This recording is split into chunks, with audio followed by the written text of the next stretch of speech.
From the beginning to the end, it is like a rocket ship taking off, and you're kind of taken around in this whole world of emotion. You just sit there and go like, this is so cool. Look how amazing this looks. You can tell that there was a wealth of love that went into making this film, so I hope people can take just a little bit of that love out with them. We're about to go behind the animation of Nimona. So Nimona is this shape-shifting punk teen girl. She's very enthusiastic about everything, especially murder and fire, and she's also incredibly powerful. Metal. So it's about a kind of unlikely friendship between two outcasts, really, two people who are really misunderstood by society at large, and also who kind of misunderstand each other when they first meet. Wait, are you saying that you're not a villain? Yes!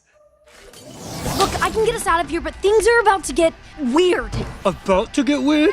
Promise me you won't freak out. One of the first scenes to be animated was the breakout scene, and it's the first time you see Nimona's shape-shifting in action. This is the part where you run. It's a really big moment for Nimona when she first shapeshifts because she's showing him who she actually is, and she's bearing her soul in a lot of ways. She's begging him basically not to lose sight of the Nimona that he knows. Nimona looks like a 15-year-old girl, but she's actually just a being that we're not sure what shape she originates in. When it came to the shape-shifting, we really put it to the animator to say, make this feel believable if you didn't get the benefit of any effects work on top. You know, as an animation director, you're like, oh my God, you know, it's super exciting because you're starting to picture what animals, how do we transform from one to the other shape-wise? Animation was able to, in most of these transformations, really kind of match up one character that transforms into another and do it so well that even without the effects on top, it almost just worked as it was. The motion graphics department actually kind of defined like these little, you'll notice they're little, almost like kaleidoscope little particles in there. It's a magical transformation as much as it is an emotional one. How do you meet the challenge of making it very wolf-like, gorilla-like, bear-like, and yet keep the core of who she is? You keep her behaviors, her eye shapes, her gestures very similar, but adding in little bits of who she is in the animal because she's having fun too. Something, something, something, we win. I've lost everything. The man I love, my best friend.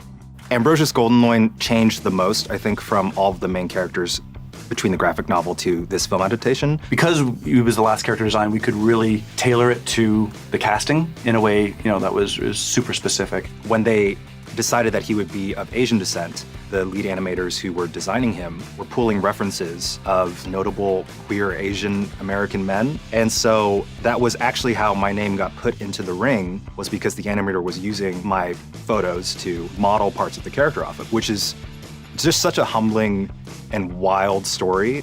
They're gonna love you. Like I do. He's so smart, he's so funny. He knows how to say things and find the heart of moments that feel more real. And sometimes it was throwing away the lines that we had written just to have him play. Hey, Pinky Face, look at me. Look deep into my eyes. Don't fall in love. Your sidekick has arrived. I don't need a sidekick. Every villain needs a sidekick. Nimona is one of my favorite characters that I've had the opportunity to play, to be honest, and I'm not just saying that. Every time I got into the booth to record her, it was like trying to solve a Rubik's Cube of emotions with pretty much every sentence. She has these high highs and these low lows, and no matter what she does, she's unabashedly herself. Because once everyone sees you as a villain, that's what you are. They only see you one way, no matter how hard you try. Chloë Grace Moretz kills it in this role. She's able to play the mischievous side of Nimona with the more vulnerable side. You kind of need someone at the caliber of Chloë to be able to deliver that role believably. But we're still gonna break stuff. For the record, that is nothing like me.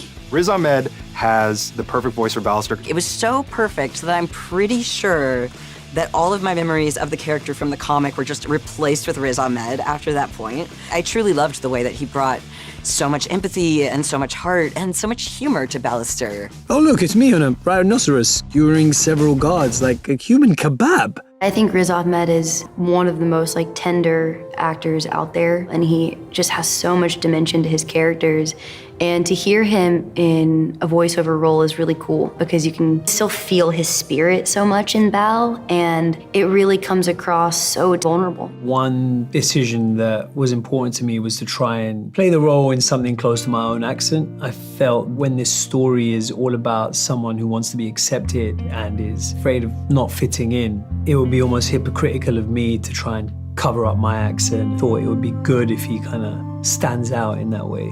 I'm not brooding, I'm thinking. This is my thinking face. Hey, thinky face. Look at me.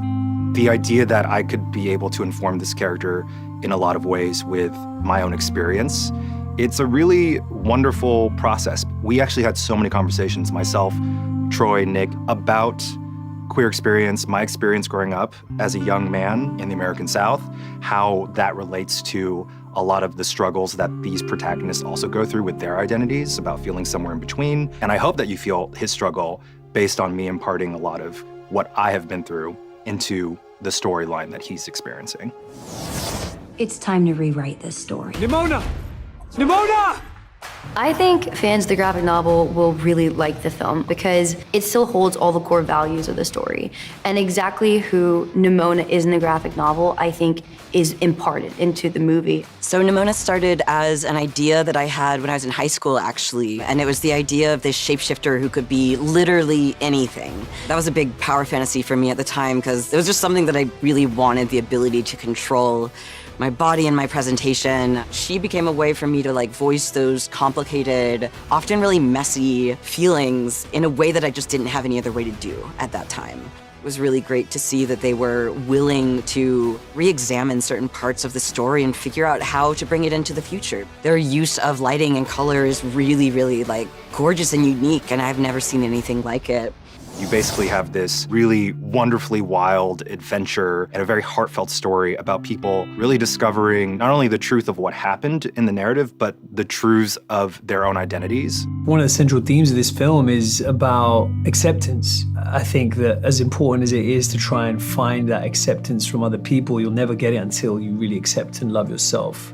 Sometimes you need just one person to really extend you that hug before you can give it to yourself. This is a story for anyone that's ever felt other than, anyone that's ever felt ostracized or villainized for how they present themselves or who they want to be. By the end of it, I just felt really seen. Oh, I love us. Make sure to check out Nimona only on Netflix.